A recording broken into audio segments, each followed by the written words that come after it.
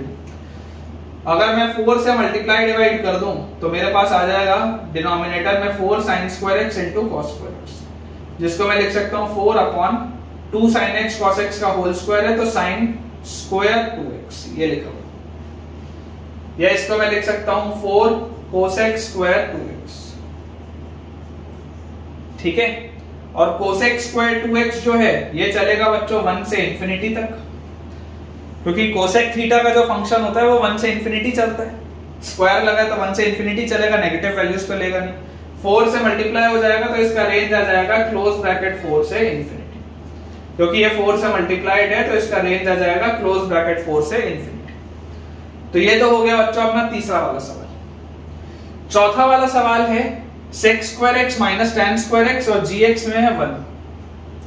अब हम जरूर क्लास 10 से ट्रिग्नोमेट्रिकल आइडेंटिटी पढ़ते हुए आए हैं कि sec square minus tan square तो 1 होता है, लेकिन हमें यह बात समझनी पड़ेगी कि sec square minus tan square हमेशा 1 होगा, लेकिन क्या वो सारी x की वैल्यूज के लिए होता है क्या? तो सारी x की वैल्यूज के लिए नहीं होता, वो सिर्फ वहां पर 1 होता है जहां पर sec और tan डिफाइंड हो। जैसे मैं आपको बच्चों ये बताना चाहूंगा कि sin square x plus cos square x हमेशा 1 होता है। क्यों? क्योंकि साइन और कॉस का function through out its domain defined है, हर जगह वो डिफाइंड है, लेकिन ऐसा बाकी फंक्शंस में नहीं है। टैन में, कॉट में, सेक में और कोसेक में, ये 4 फंक्शंस में ऐसा नहीं है, बिकॉज इनमें कुछ ना कुछ ऐसे पॉइंट्स आते हैं जहां पर आपका फंक्शन डिसकंटिन्यूअस हो जाता है, जहां पर आपका फंक्शन डिफाइंड नहीं होता। तो अगर हम यहां पर देखें तो जरूर ये मैं मानता हूं कि sec square x minus tan square x 1 होता है, आइडेंटिटी होती है कि ये 1 है, लेकिन आप सोच के मुझे बताओ कि क्या tan x पाई बाय 2 पे डिफाइंड है क्या? क्या tan x पाई बाय 2 पे डिफाइंड है क्या? क्या tan x किसी भी odd multiple of pi by 2 में डिफाइंड होगा क्या? क्योंकि odd multiple of pi by 2 में तो tan x अनडिफाइंड होता है। अगर हम sec x की बात करें तो sec x भी odd multiple of pi by 2 में तो अनडिफाइंड होता है। तो ये जो sec square x minus tan square x लिखा है, देख लो दोनों के ही डिनोमिनेटर में cos वाला टर्म आता है, और cos अगर 0 हुआ तो प्रॉब्लम आ जाएगी। तो जितने भी odd multiple of pi by 2 हैं उसमें ये अनडिफाइंड है।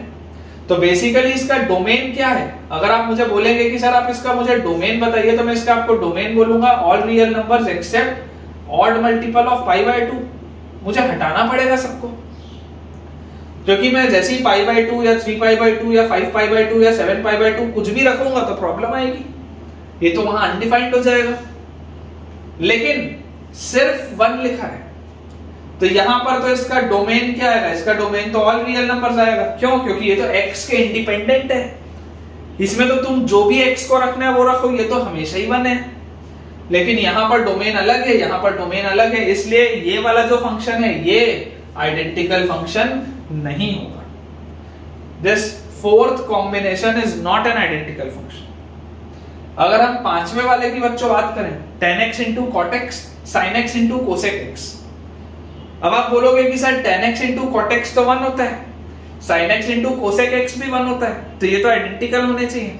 ऐसे नहीं देखना, हमें ऐसे नहीं देखना, हमें देखना पड़ेगा पहले उसका डोमेन क्या है, क्योंकि रेंज आप बिना डोमेन के नहीं निकाल सकते, ग्राफ आप बिना डोमेन के नहीं सोच सकते। तो अगर हम इसके डोमेन की बात करें तो cot x लिखा है।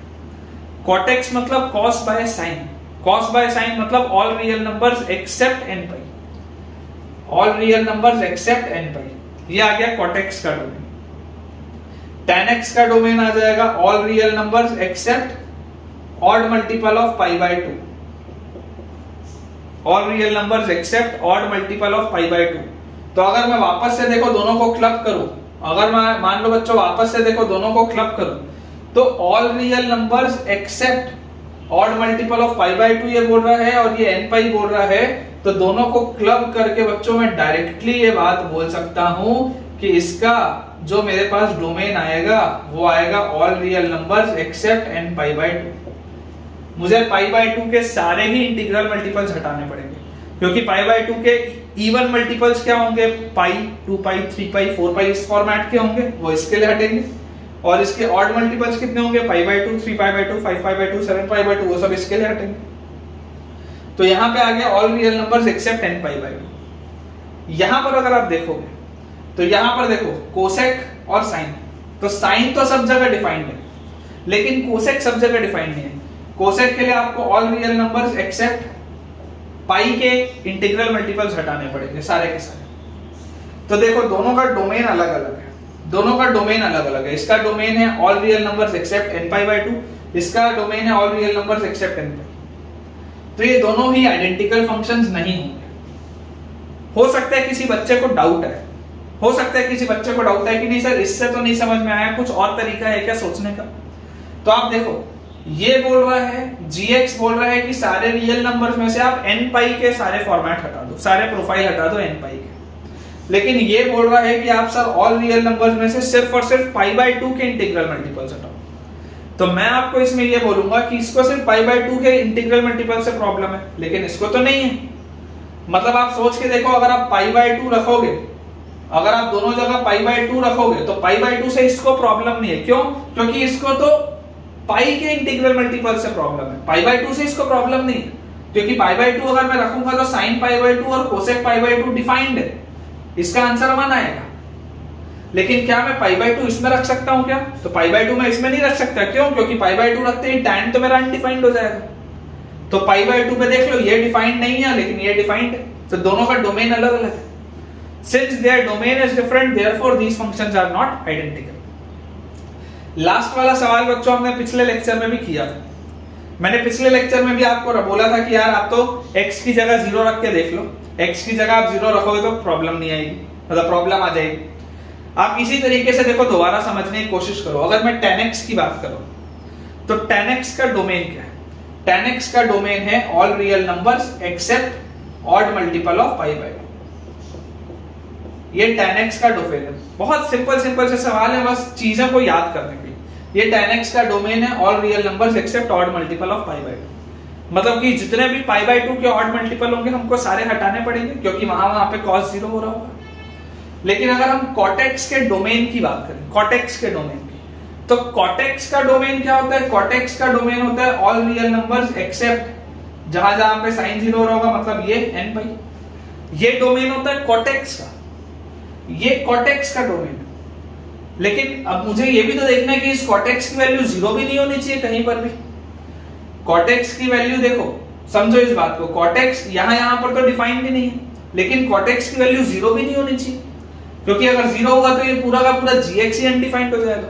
तो अगर cot x की वैल्यू 0 नहीं होनी चाहिए, इसका मतलब क्या है कि sin x की cot x की वैल्यू 0 कहां पर होती है?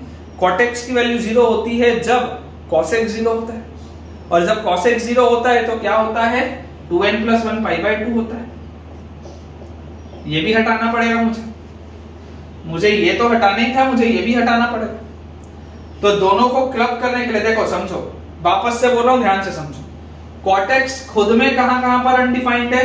तो cot x में ऑल रियल नंबर में से आपको n पाई तो हटाना ही, क्योंकि n पाई आप हटाओगे तब cot x ही अनडिफाइंड हो जाएगा, आप नहीं हटाओगे तो n पाई क्यों हटाया? ताकि एटलीस्ट cot x डिफाइंड रहे। लेकिन अब cot x यहाँ पे खुद डिनोमिनेटर में, तो खुद डिनोमिनेटर में तो ये तो 0 भी नहीं हो सकता।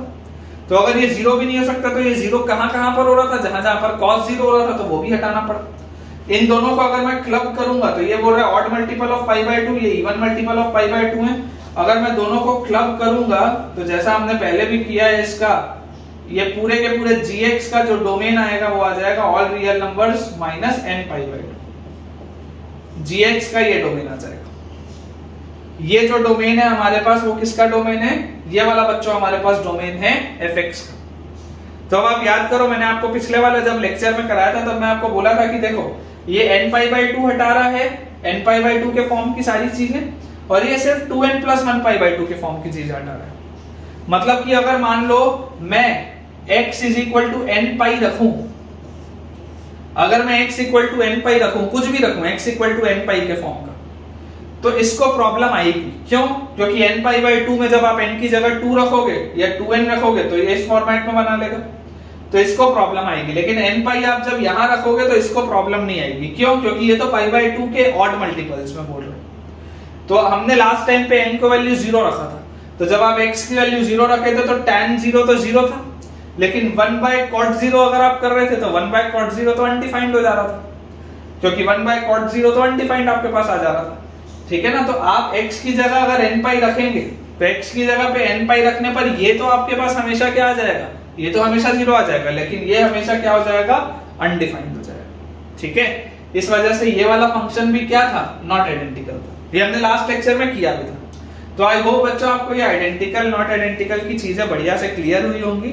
तो अब मैं आपके लिए अगला टॉपिक लाता हूं, क्योंकि अब मुझे लगता है कि इसमें हमने काफी कमांड ले ली है, काफी फील हमको आ चुका है इस टॉपिक का।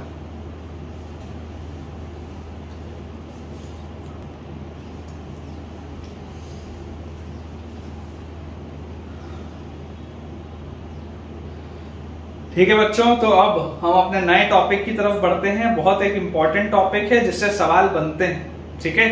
टॉपिक का नाम है क्लासिफिकेशन ऑफ फंक्शंस। तो क्लासिफिकेशन ऑफ फंक्शन में हमें 4 अलग अलग तरीके के फंक्शंस पढ़ने हैं, जो हम एक एक करके अब स्टार्ट करेंगे। पहला जो है बच्चों, पहला इज कॉल्ड 1-1 फंक्शन। 1-1 फंक्शन, और 1-1 फंक्शन को ही हम और क्या बोलते हैं, इंजेक्टिव मैपिंग भी बोलते हैं। इसी को इंजेक्टिव फंक्शन या इंजेक्टिव मैपिंग भी बोली जाती है। ठीक है? तो ये आ गया अपने पास 1-1 फंक्शन। अब 1-1 फंक्शन होता क्या, तो हम इसका आपको मैं डेफिनेशन रीड आउट कर देता हूं, ताकि आप वीडियो को थोड़ा 2-3 बार सुन के लिख भी पाए, और मैं यहां पर तो समझाऊंगा। डेफिनेशन बोलती है, a function f from set a to set b is said to be a 1-1 function or injective mapping if different elements of A have different f images in B। बोलने का मतलब ये है बच्चों कि अगर मान लीजिए मेरे पास ये 2 सेट है, ये सेट A है, ये सेट B, तो बोला ये जाता है कि अगर इन दोनों के बीच में एक फंक्शन f डिफाइंड है, तो इसे 1-1 मैपिंग हम तब करेंगे if different elements of A have different f images in B। दोबारा बोल रहा हूं, if different elements of A have different f images in B। तो अगर मान लीजिए मेरे पास ये एक पॉइंट है, तो ये इसका अगर f इमेज हुआ, एक और ये एलिमेंट है, इसका यहां पर कहीं पर f इमेज हुआ, अलग अलग इमेज बनना चाहिए। देखो फंक्शन का डेफिनेशन क्या बोलता था, फंक्शन का डेफिनेशन ये बोलता था कि इस सेट A के सारे ही इमेजेस होने चाहिए, इधर कोई भी खाली नहीं रहना चाहिए, इधर पर कोई भी खाली नहीं रहना चाहिए, और इधर सेट बी में अगर कुछ एलिमेंट्स खाली रह भी जाते थे तो चलता था फंक्शन के डेफिनेशन, लेकिन इसके सबके ही कोई ना कोई इमेज बनने चाहिए थे। तब हमने ये पढ़ा था कि 2 एलिमेंट्स का सेम इमेज भी हो सकता था, उसे भी हम फंक्शन बोलते थे, लेकिन इधर के एक एलिमेंट के 2 इमेज नहीं हो सकते थे। ये हमने पढ़ा है कि ये सिर्फ रिलेशन में होता है, वो फंक्शन में नहीं होता। लेकिन अगर मैं 1-1 फंक्शन की बात कर रहा हूं, तो 1-1 फंक्शन बोलने का मतलब ये होता है कि इधर का अगर एक एलिमेंट है जिसका इमेज यहां मिल रहा है, इधर का एक एलिमेंट है जिसका इमेज यहां मिल रहा है, तो सबका ही इमेज हमें चाहिए और अलग अलग इमेज चाहिए। Every element has a different f image, every element has a different f image, every element has a different f image. सबका इमेज अलग अलग है, सबका इमेज अलग अलग है। ठीक है ना? तो इसमें लिखा हुआ है 10 for x1, x2 belongs to set A। अगर मान लो x1 x2 2 एलिमेंट है सेट A के, और fx1 और fx2 2 एलिमेंट्स हैं सेट B के, तो अगर fx1 और fx2 बराबर हो गए, गलती से अगर 2 की इमेज बराबर हो गई, अगर 2 इमेजेस मान लो बराबर हो गई, तो इसका मतलब जरूर ये होगा कि x1 और x2 भी बराबर रहा होगा। बोलने का मतलब सिर्फ ये है बच्चों कि हर इमेज अलग अलग होनी चाहिए, कोई भी 2 एलिमेंट्स की सेम इमेज नहीं बननी चाहिए। इस सब का मतलब सिर्फ वही है कि कोई भी 2 एलिमेंट्स का सेम इमेज नहीं होना चाहिए। अगर दो इमेज आपको सेम मिल गई तो जरूर वो एलिमेंट सेम रहे होंगे, क्योंकि हर एलिमेंट का अलग इमेज चाहिए। गलती से भी अगर दो इमेजेस सेम हो गई तो जरूर वो एलिमेंट्स भी सेम रहे होंगे, नहीं तो प्रॉब्लम हो जाएगा। अगर x1 और x2 डिफरेंट है तो 100% fx1 और fx2 भी डिफरेंट होंगे।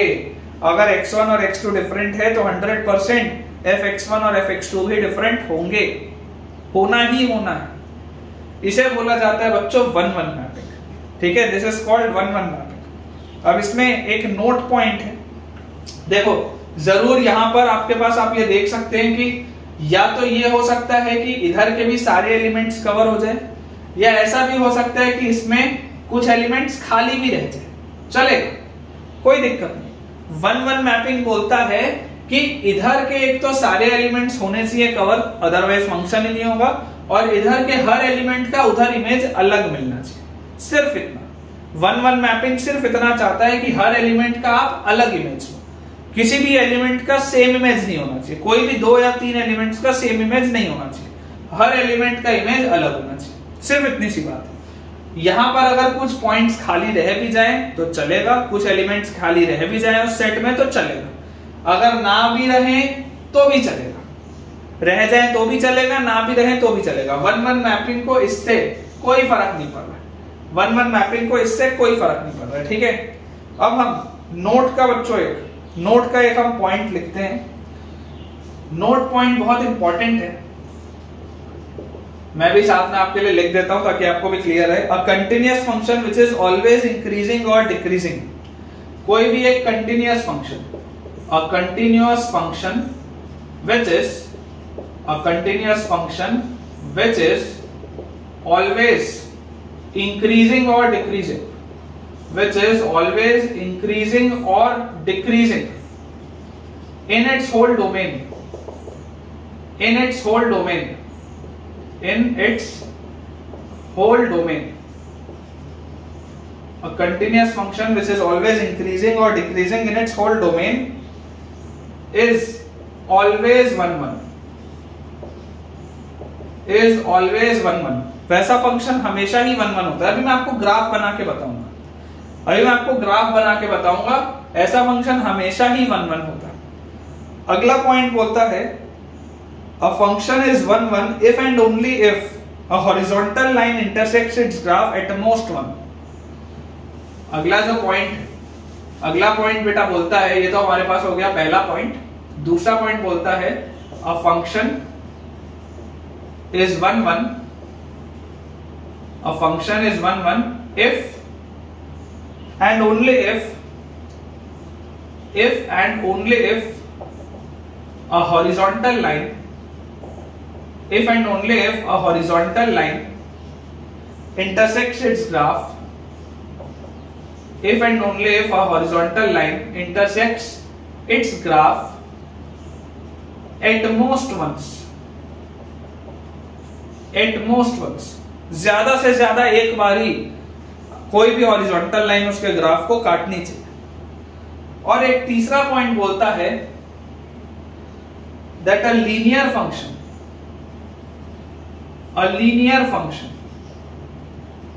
Is always 1-1। तीसरा पॉइंट बोलता है that a linear function is always 1-1, ठीक है।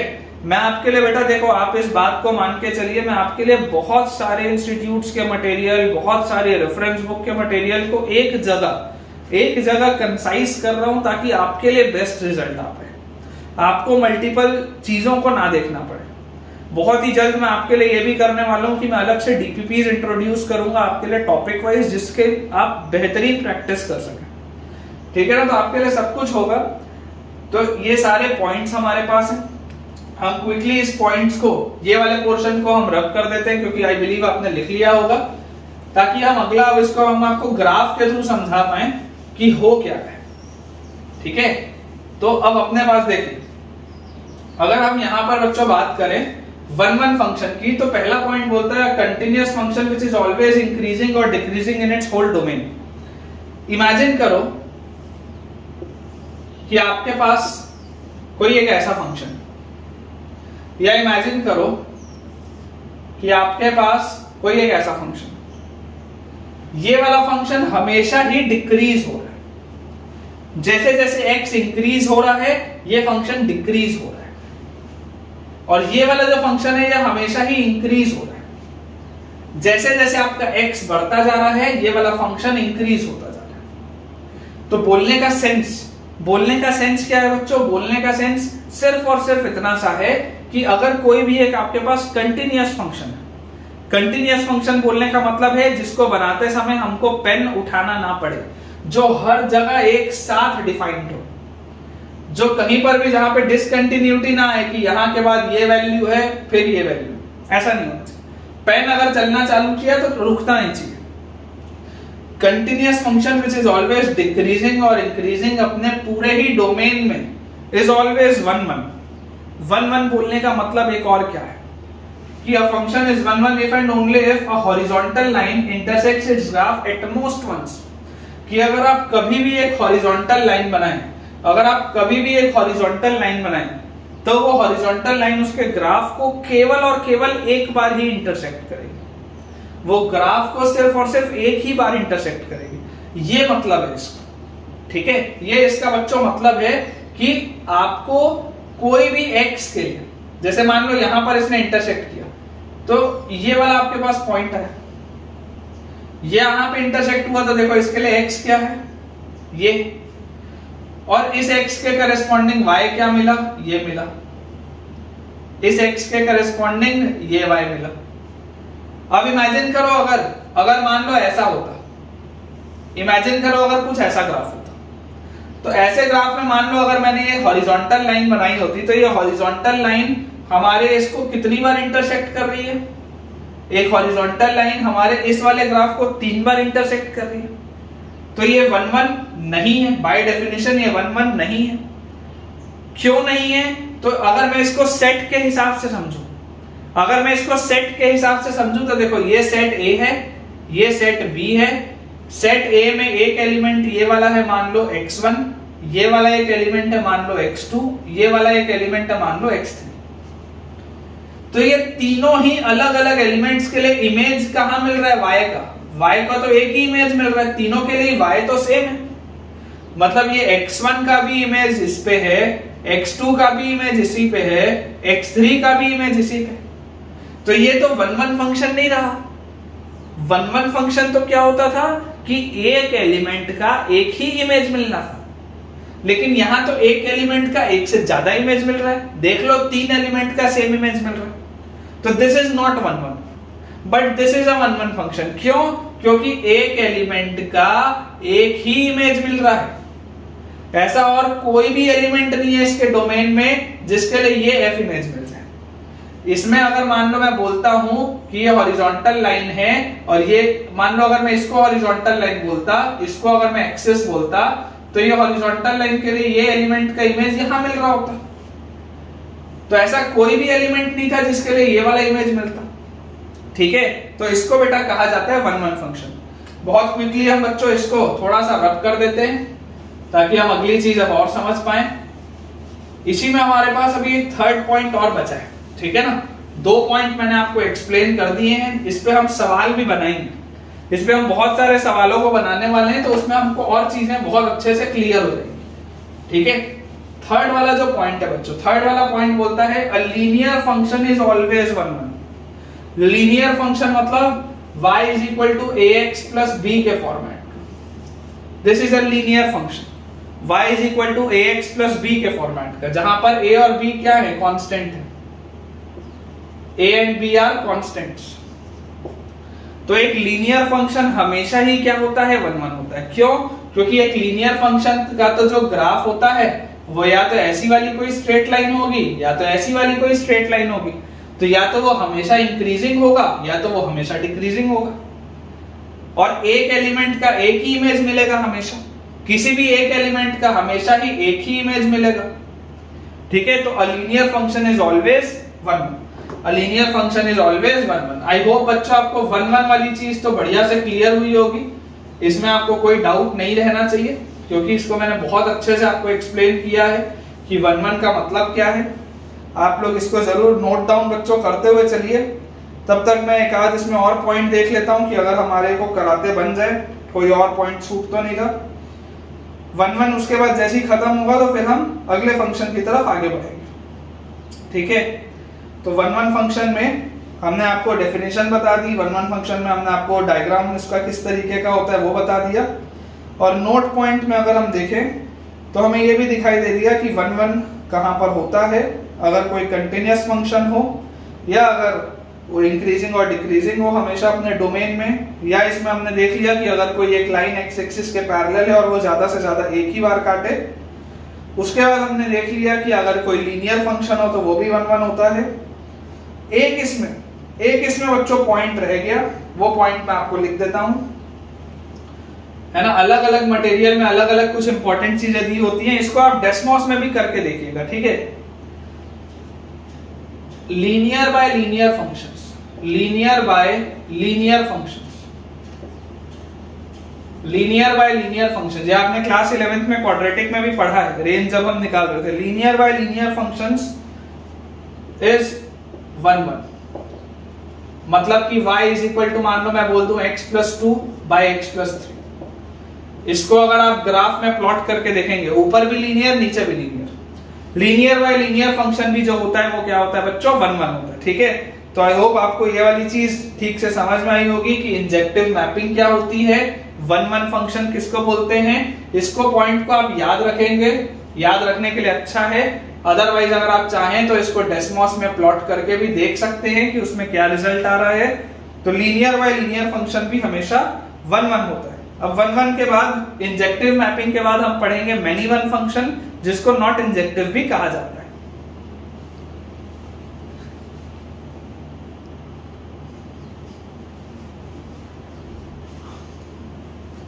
तो बच्चों 1-1 फंक्शन के बाद हमारे पास अगला है सेकंड वाला जो फंक्शन है, that is many one function. ठीक है, और मेनी वन फंक्शन को हम नॉट इंजेक्टिव भी बोलते हैं, मेनी वन फंक्शन को हम नॉट इंजेक्टिव भी बोलते हैं। ठीक है, तो अब अगर हम इसको देखें तो हमारे पास लिखा हुआ है डेफिनेशन में, पहले आपके लिए पढ़ देता हूं। A function f from set a to set b is said to be a many one function if 2 or more elements of A have the same f image in B। जो पिछले वाले में आपको समझ में आ गया होगा डेफिनेशन से, if 2 or more elements of A have the same f image in B, बोलने का मतलब ये है कि अगर ये एक सेट A है, अगर ये एक सेट B है, तो सेट A और सेट B में अगर मान लीजिए इसका इमेज यहां मिल रहा है, इसका इमेज यहां मिल रहा है, इसका इमेज यहां मिल रहा है, लेकिन इसका B इमेज यही मिल गया, दो एलिमेंट्स का सेम इमेज मिल गया। तो अगर दो एलिमेंट्स का सेम इमेज मिल गया तो ये तो मेरे पास प्रॉब्लम आ गई। 1-1 में हमने क्या पढ़ा था, 1-1 में हमने पढ़ा था कि दो एलिमेंट्स का तो अलग अलग इमेज मिलना चाहिए हमेशा। लेकिन मेनी वन क्या बोलता है, मेनी वन बोलता है कि अगर दो एलिमेंट्स का सेम इमेज मिलेगा तो चलेगा। 2 elements of set A, at least 2 elements of set A have the same f image। दोबारा मैं देखे डेफिनेशन आपके लिए पढ़ रहा हूं। A function f from set A to set B is said to be a many one function, is said to be a many one function if 2 or more elements of A have the same f image in B। if 2 or more elements of A have the same f image in B, ठीक है, तो अगर इसको हम many one function बोल रहे हैं तो ये जरूर ऐसा हो सकता है कि fx1 और fx2 दो एलिमेंट्स का सेम इमेज मिल जाए और वो दोनों एलिमेंट्स अलग अलग हो। पिछले वाले में क्या था कि अगर गलती से भी दो एलिमेंट्स का सेम इमेज मिल गया तो जरूर उन दोनों एलिमेंट्स को भी सेम होना पड़ेगा। अभी हमने पढ़ा था कि अगर दो एलिमेंट्स का सेम इमेज मिल रहा है, f इमेज अगर सेम है तो वो दोनों एलिमेंट्स को सेम होना पड़ेगा, वो हमने पढ़ा है 1-1 में। लेकिन मेनी वन क्या बोलता है कि अगर दो एलिमेंट्स का सेम इमेज मिल रहा है तो जरूर वो दोनों एलिमेंट्स क्या होंगे, अलग अलग होंगे। जरूर वो दोनों के दोनों एलिमेंट्स क्या होंगे बच्चों, अलग अलग होंगे। तो यहाँ पर अगर हम देखो समझने की कोशिश करें तो इसमें जरूर ऐसा हो सकता है कि मेरे सेट बी के, जरूर ऐसा हो सकता है कि मेरे सेट बी के दोनों ही मतलब सारे के सारे ही एलिमेंट्स कवर हो जाएं। ऐसा भी हो सकता है कि सेट बी के कुछ एलिमेंट्स रह जाएं। ऐसा भी हो सकता है कि सेट बी के कुछ एलिमेंट्स रह जाएं। ठीक है, तो ये हो गया बच्चों हमारे पास मेनी वन फंक्शन। इसके लिए भी मैं आपको इसका नोट पॉइंट लिखा देता हूं।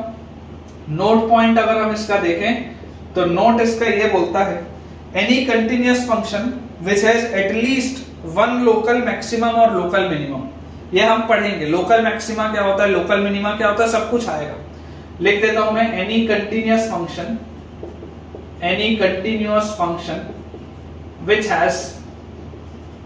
which has at least any continuous function which has at least one local maximum or one local minimum in its domain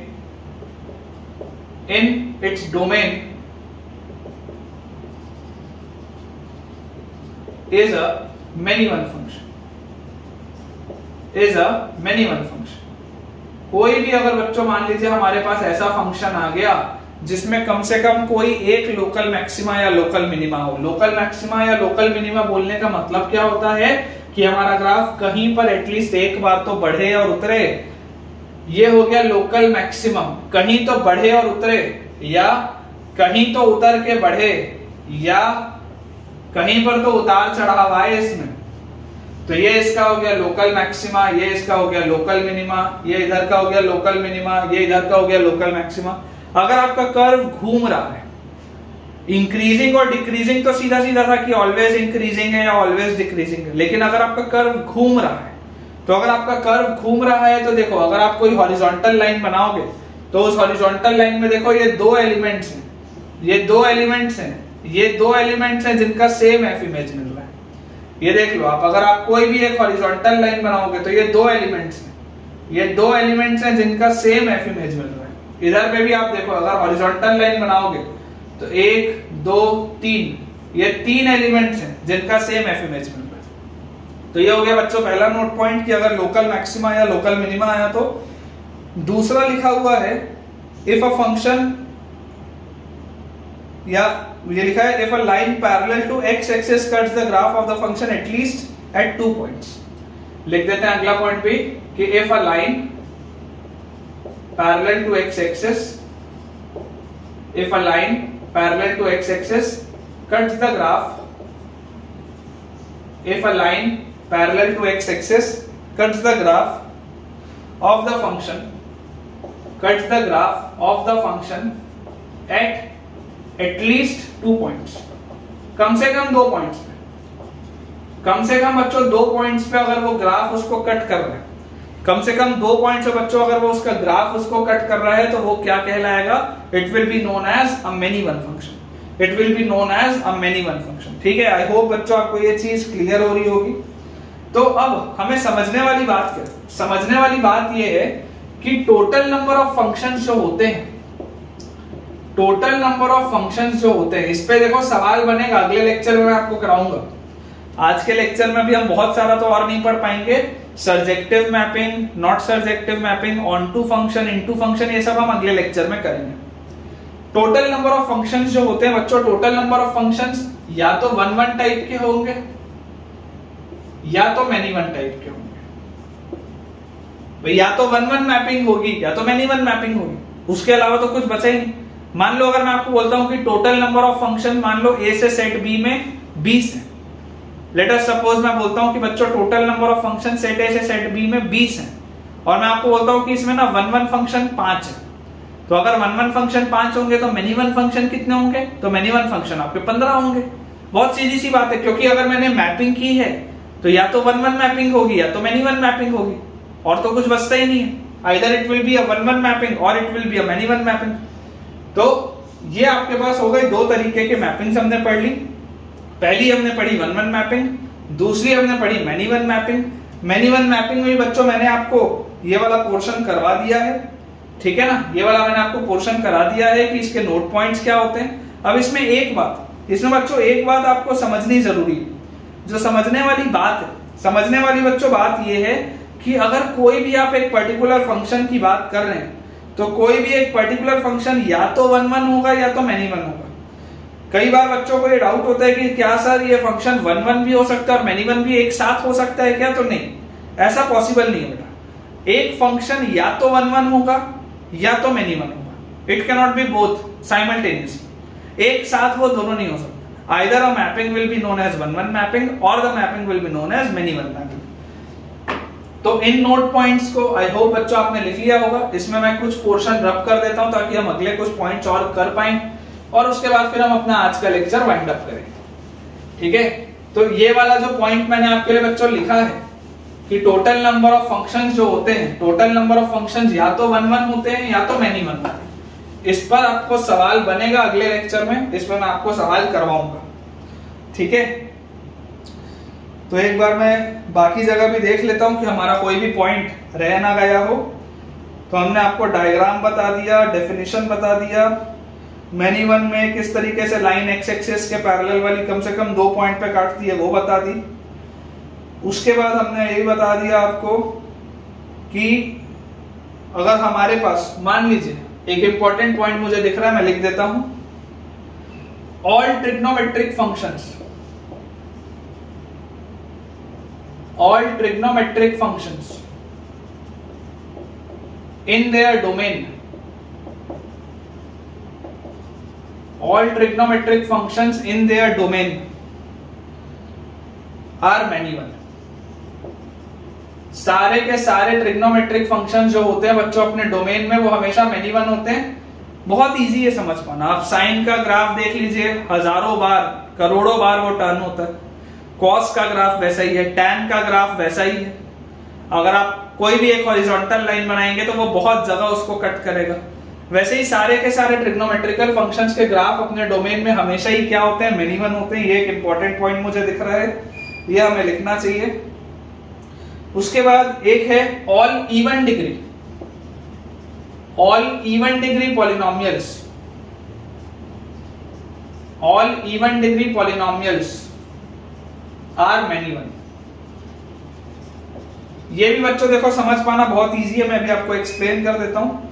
और एक लास्ट पॉइंट इसमें लिखा है क्वाड्रेटिक बाय क्वाड्रेटिक। जैसे पिछले वाले में हमने पढ़ा था लीनियर बाय लीनियर हमेशा 1 1 होता है, वैसे ही अगर आप देखेंगे तो क्वाड्रेटिक बाय क्वाड्रेटिक।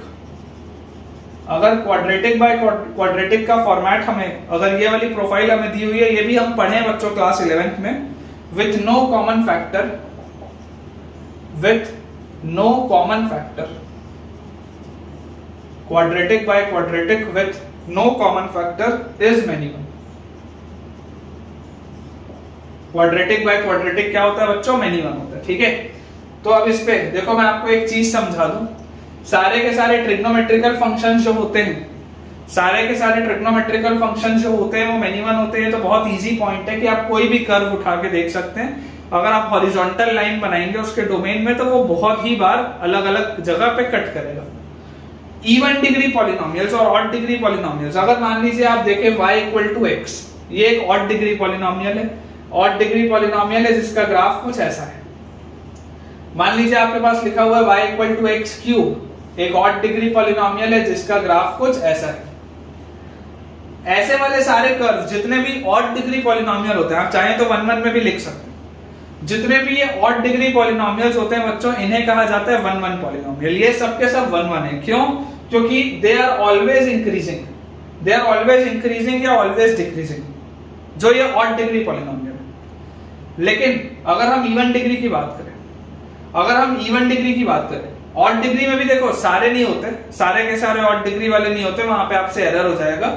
लेकिन y = x है, y = x³ है, ये ऑड डिग्री पॉलिनोमियल है और ये साथ साथ में 1 1 भी है। लेकिन अगर आप बोलोगे कि सारे ही ऑड डिग्री पॉलिनोमियल 1 1 होते हैं क्या, तो वो गलत हो जाएगा, वो गलत हो जाएगा। सारे लीनियर पॉलिनोमियल 1 1 होते हैं, वो बात सही है। लेकिन सारे ऑड डिग्री पॉलिनोमियल, सारे ही ऑड डिग्री पॉलिनोमियल हमेशा ही 1 1 होंगे, वो गलत हो जाएगा। क्यों गलत हो जाएगा? क्योंकि हमारे पास कुछ इस तरीके का भी ग्राफ आ सकता है। ये भी ऑड डिग्री का ग्राफ है, ऑड डिग्री का ग्राफ है, लेकिन यहां पर ये 1 1 नहीं है, ये मैनी वन है, तो ये एरर आ सकता है। लेकिन हाँ, जितने भी इवन डिग्री पॉलिनोमियल्स, इसमें अगर बच्चा आपको डाउट होगा तो आप अलग से पूछ सकते हैं। जितने भी इवन डिग्री पॉलिनोमियल्स है, तो इवन डिग्री पॉलिनोमियल्स हमेशा मेनी वन होते हैं। क्यों? क्योंकि इवन डिग्री पॉलिनोमियल का कर्व घूमेगा ही घूमेगा। इवन डिग्री पॉलिनोमियल का कर्व हमेशा घूमेगा ही घूमेगा, ये बात श्योर है। इवन डिग्री पॉलिनोमियल का कैसा भी आप कर्व बनाइए, कैसा भी आप कर्व बनाइए, इवन डिग्री पॉलिनोमियल का कर्व आपके पास रोटेट होके वापस जाएगा ही जाएगा ऊपर, ये बात श्योर है, ये बात 100% श्योर है। तो इवन डिग्री पॉलिनोमियल के कर्व में अगर आप हॉरिजॉन्टल लाइन बनाएंगे पैरेलल टू एक्स एक्सिस, तो वो कर्व को अलग अलग जगह पे काटेगा ही काटेगा। तो this is an important point, this is an important point, ठीक है। और लास्ट में लिखा है quadratic by quadratic with no common factor is many one. Again ये एक इंपॉर्टेंट पॉइंट है, जो एक इंपॉर्टेंट ऑब्जर्वेशन है याद रखने के लिए। इसको भी अगर आप चाहें तो किसी भी उसके लिए प्लॉट करके देख सकते, कोई भी आप रैंडमली अपने हिसाब से क्वाड्रेटिक बाय क्वाड्रेटिक लिखिए और डेस्मॉस में एक बार आप इसको प्लॉट करके देखिए, तो जरूर आपको ये पॉइंट अच्छे से क्लियर हो जाएगा कि कौन सा फंक्शन 1 1 है, कौन सा फंक्शन मेनी वन है।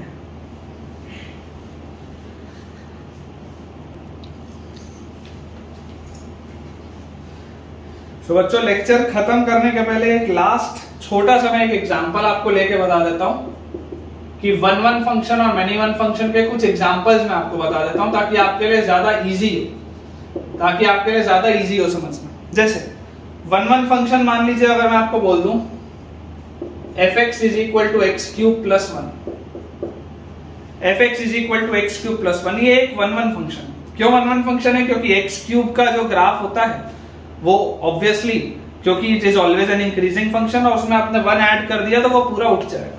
इन सबको मैं इसलिए दिखा रहा हूं ताकि आप इन्हें एक बार प्लॉट करके देखें। fx equal to x cube plus 1 ये एक 1 1 फंक्शन है। वैसे ही मान लो अगर मैं आपको लिखाऊं fx is equal to e raise to the power x, e raise to the power x का ग्राफ हमेशा इंक्रीजिंग है, 1 1 फंक्शन है। या मान लो अगर मैं आपको बोलता हूं e raise to the power minus x, always decreasing है, ये भी एक 1 1 फंक्शन है। मान लीजिए मैं आपको बोल देता हूं fx is equal to ln x, always increasing curve है, 1 1 फंक्शन।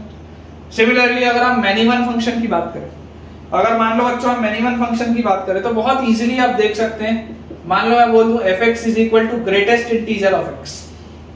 अब ग्रेटेस्ट इंटीजर ऑफ x अगर मैं बोलता हूं तो बहुत सारी x की वैल्यूज के लिए सेम आंसर आता है, बहुत सारी x की वैल्यूज के लिए सेम आंसर आता है, इसलिए मेनी वन है।